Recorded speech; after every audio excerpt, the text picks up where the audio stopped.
Привет, привет! С вами Алена. Сегодня у нас в работе будет вот такая сложная ножка, а времени будет очень мало, поэтому работаем экспресс и выделяем приоритеты, то, что необходимо проработать прямо сегодня, а что, в общем-то, не так уж и сильно нужно.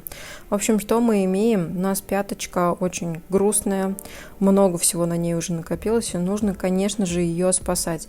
Поэтому делаем аппликацию. Это просто безворсовые салфеточки, мы их вот так вот разрезаем, смачиваем в кератолике и дальше наносим на пятку и оставляем под пленку. Время выдержки кератолика у всех свое, то есть это обычно пишут на упаковке. Ну а тем временем пока переходим к ноготочкам. Тут мы можем наблюдать целую кучу всяких разных сложностей. Естественно, на большом пальце у нас будет дискомфорт от того, что ноготочек упирается в мягкие ткани и скручивается. Все остальные пальцы просто налипшая кутикула, но впоследствии мы заметим, что обувь неудобная, пальчики немножечко в кучку, а это значит, что на подушечках второго и третьего пальца тоже есть кожные уплотнения. А вот мизинец и безымянный палец на ноге тоже у нас, конечно, те еще страдальцы. На мизинце у нас очень приличная, достаточно жесткая мозоль, которую можно попробовать убирать разными методами. Мы вот предпочитаем с помощью пряморежущих кусачек. Но можно также выпиливать, высверливать, скальпелем обрабатывать. То есть вариантов масса. Но мы работаем вот так вот кусачками. Нам так в этой ситуации показалось будет быстрее. Но опять-таки я не отрицаю ни одну из техник. Кому как удобнее, тот так и работает.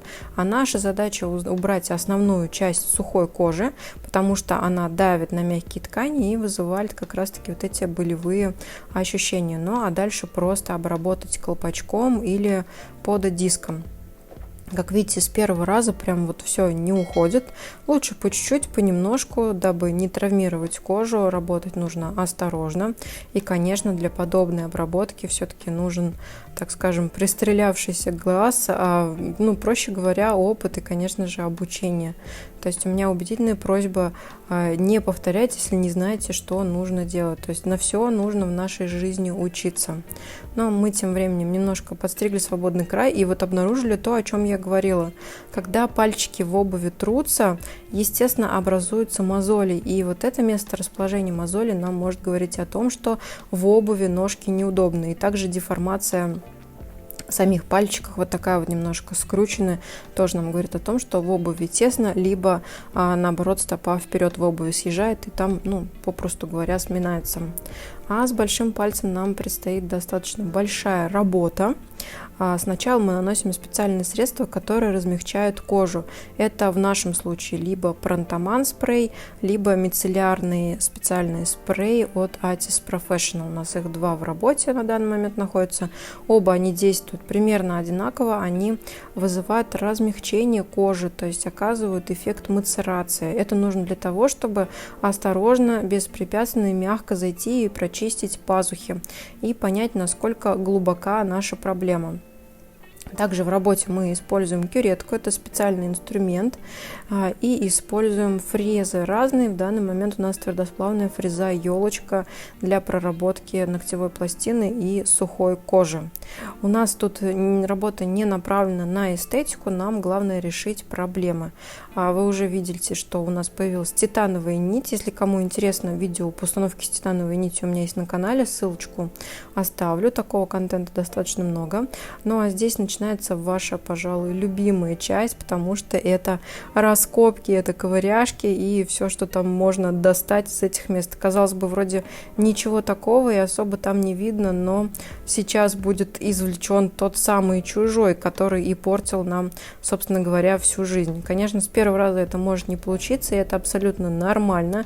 Не всегда получается уцепиться пинцетом, а он у нас тоже, кстати говоря, специальный, с такими ребрышками и насечками. И весь металлический инструмент у нас от торговой марки Nippon Nippers.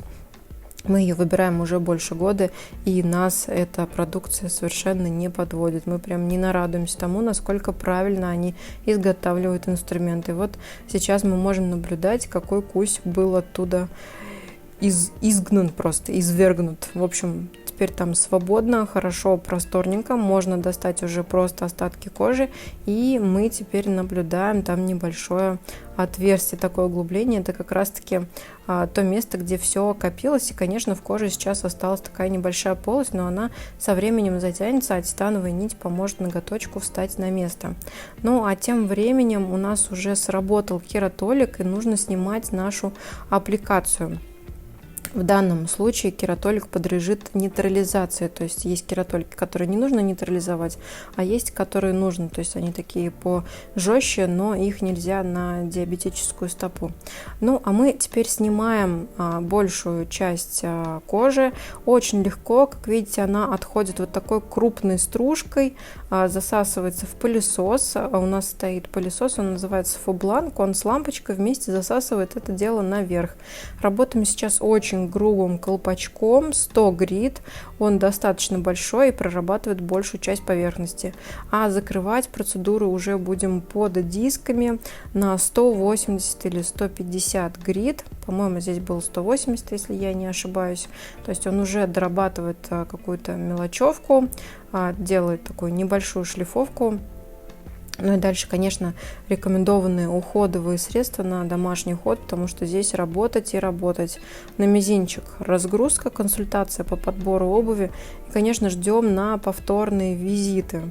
Вы часто пишете, что я не снимаю повторные визиты, а дело в том, что они не такие смачные, не такие прикольные, вы их потом просто не смотрите. Потому что самое интересное мы делаем в самый первый визит, когда прям массово проводится работа. Ну, а у нас тут уже все. С вами была Алена. Пока-пока и до новых встреч. Не забывайте, берегите себя и свои ногти.